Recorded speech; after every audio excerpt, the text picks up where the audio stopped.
আসসালামু আলাইকুম। গ্রিন এগ্রিকালচারে আপনাদেরকে স্বাগত জানাচ্ছি।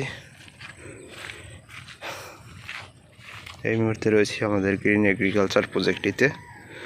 আপনাদেরকে আজকে 30 জুলাই আপনাদেরকে আপডেট দেওয়ার জন্য আজকের ভিডিও।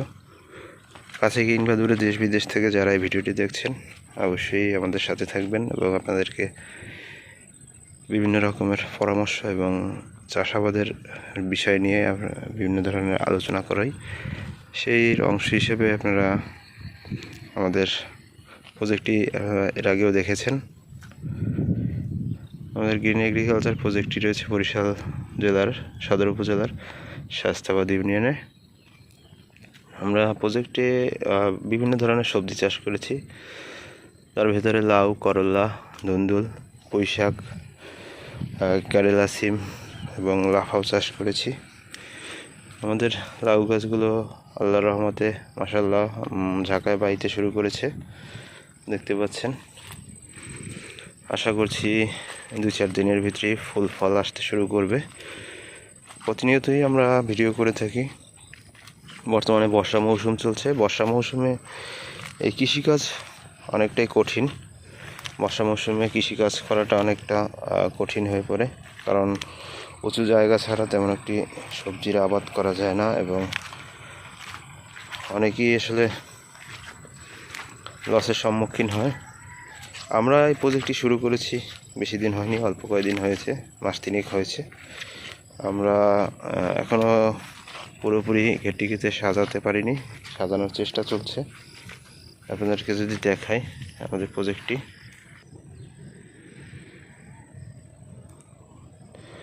দেখতে পাচ্ছেন যে লাউ গাছগুলো ঝাঁকায় বাইতে শুরু করেছে।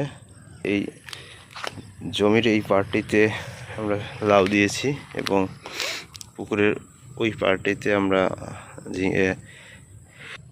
করলা চাষ করেছি এবং এই পাশটাতে আমরা ধুন্দুল দিয়েছি। ধুন্দুলে ইনশাল্লাহ ধুন্দুলে ইতিমধ্যে ফুল ফল চলে এসেছে। কিছুদিনের মধ্যেই আমরা আসলে এখান থেকে ধুন্দুলও হারভেস্ট করতে পারবো এবং এর পাশের যে বেডটি রয়েছে সেই বেডে এখানে অন্য কিছু চাষাবাদের পরিকল্পনা রয়েছে। এই অল্প সময়ের মধ্যে জমিটি খালি থাকবে, তার চেয়ে আমরা সেজন্য আমরা কিছু পুঁইশাক রোপণ করেছি এখানে, যা আগামী 15 দিনের মধ্যেই আসলে আমরা বাজারজাত করতে পারবো।